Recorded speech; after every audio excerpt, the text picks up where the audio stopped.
Hello everybody. Now some of you might have seen our video recently where I explained some of the key different turbo trainers or indoor trainers which are currently available on the market. But in this video we're going to show you how to set it up and also some accessories that you can buy to make your life that bit more comfortable. Now when it comes to setting it up, it might seem quite obvious, but the first thing you want to make sure of is that you've got it on completely level ground. The last thing you want is to be tilted from one side or the other the whole way through your session. The next thing is to set it up. Now for most trainers where you put your complete bike on them like this one, they will come with a special quick release that you'll need to put in your rear wheel. If we look at a standard quick release that comes with a bike, a little bit like this one, there's very little for the trainer to grip onto, which is why they come with something that looks more like this, with quite bulbous ends to give your bike that much more stability when you're riding it. So put that on your rear wheel and it's time to put it onto the trainer itself. Now again, different trainers have different locking mechanisms, but they'll both have pincers either side to grip onto the quick release. Some of them will have adjustability on both sides, and if that's the case, adjust both sides until your tyre is in the centre of the rear resistance roller here.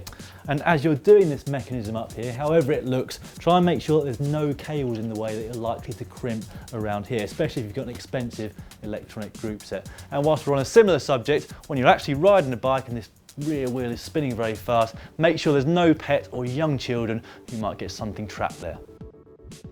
So once you've got your bike set up on your turbo, you're ready to start riding. But there are a few key accessories and pointers that we can give you to make life that little bit more comfortable, or at least bearable as you're riding indoors. Now of course the fact that you're indoors means that there's no air flowing around you, so it means that it's very easy for your core body temperature to go up and for you to overheat. So that's why you always want to have a towel with you, and of course the obligatory fluids, preferably electrolytes, to replace what you're losing through sweat. But the biggest thing we can recommend you buying to go with it is a fan. Now, a fan will cause the wind to move around you, and it doesn't matter if you're in a room that's sub-zero or sub-freezing, you can still overheat without that air moving. So a good quality fan will allow you to get the most out of your workouts.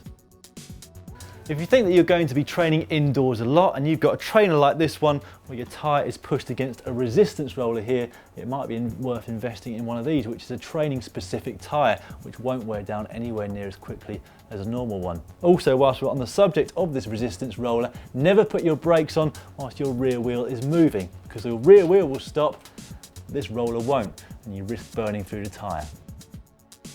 Next thing you might want to consider buying is some kind of mat to go underneath the trainer and underneath your bike. Now if you're in a garage for example, you're probably not going to care exactly what happens to the floor, but if you're forced to train in a lounge or even in your bedroom, then one of these is perfect to stop the sweat from dripping down and getting your carpet or floorboards dirty.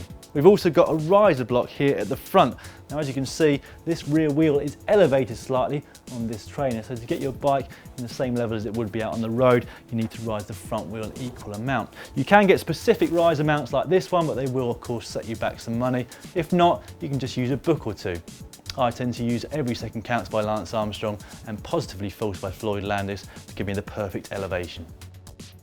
For some manufacturers of top-end frames, it invalidates their warranty if you use one on the indoor trainer. We've never heard of a frame breaking in this way, but it is worth bearing in mind.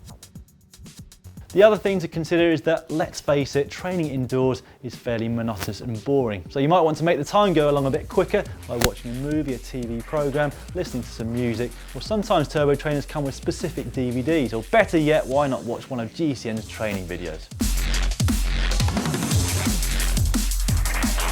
So you're good to go. If you've got any specific tips on training indoors on your bike, we'd love to hear from you, so leave your comments in the section below this video.